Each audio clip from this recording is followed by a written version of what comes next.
again. Many people have spoken many times on the chairman of Kenya Muslim National Assembly.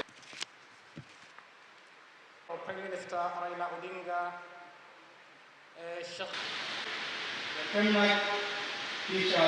Sasa unaona wale ambao walikuwa pale ambao walifanya uhalifu wameruka, sasa wanasema ati Raila ndio mhalifu. Raila hajaingia kwa serikali, ako nje ya serikali. Hili ambayo tulifanya mpaka wa leo ni kujaribu kutekeleza yale tumekubaliana na Uhuru. Lakini yule ambaye amekuwa naibu wake enzi ile ya kwanza amefanya miaka 5, sasa tena miaka 3 amefanya, wanaanza kuruka sasa, sema yeye anasema yeye si responsible mambo ya BBI.